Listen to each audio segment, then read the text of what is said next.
कि 1640 पर 7.5% की साधारण वार्षिक ब्याज की दर से 6 वर्ष में प्राप्त ब्याज की राशि कितनी होगी, ये हमसे यहाँ पर पूछा गया है।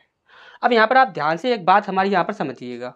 हमने यहाँ पर बोला कि यहाँ पर यदि आप इंटू करोगे, यदि आप इसमें इंटू करते हो, इसका आपको देखिए, आपको अच्छे से पता है कि जब कभी आप साधारण ब्याज आपने कभी भी पढ़ा होगा तो आपको परसेंट में इसमें इंटू करना होता है। यदि आप इंटू करोगे तो आपका कितना है, यहाँ पर ये 6 है। अब 6 को यदि हम किस प्रकार से लिख सकते हैं, तो 6 को लिख सकते हैं हम 3 गुणा 2 हम लिख सकते हैं। यहाँ पर 3 गुणा 2 हम यहाँ पर ये लिख सकते हैं। तो आप ये बताइए कि देखिए 2 से आपकी यहाँ पर सारी ही संख्याएं जो हैं वो डिवाइड हो रही हैं।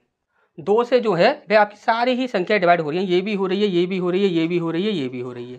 तो यानी कि इनमें से हमारा कुछ भी नहीं मिला हमें, ठीक। 2 का कैंसिल यहाँ कैंसिल हो गया। यहाँ पर हमने बोला कि 3 से कौन सी संख्या डिवाइड हो रही है, क्योंकि 6 से वही संख्या डिवाइड होगी जो कि 3 और 2 दोनों से डिवाइड हो जाएगी।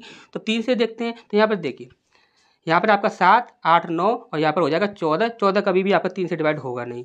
इसके बाद हमने बोला यहाँ पर कितना है 8, यहाँ पर 8 में यहाँ पर 1 ले लेंगे तो यहाँ पर कितना हो जाएगा आपका 9 हो जाएगा। 9 आपका डिवाइड हो गया। इसके बाद यहाँ पर 6 और 4 कितना हो गया 10, यानी कि 10 कभी भी 3 के पारी से डिवाइड होता नहीं है। इसके बाद हम आगे बढ़े, 7 दूनी 14 और 1 15, 15 3 से डिवाइड हो जाएगा। यहाँ पर बचा 3, 3 3 से डिवाइड हो जाएगा, यानी ये संख्या आपकी 3 से पूरी पूरी डिवाइड हो रही है। इसके बाद हमने देखा कि यहाँ पर 1 बच जाएगा तो वो 3 से डिवाइड नहीं होगा, तो ये हमारा कभी भी आंसर नहीं होगा, ठीक। अच्छा, समझ आ गया।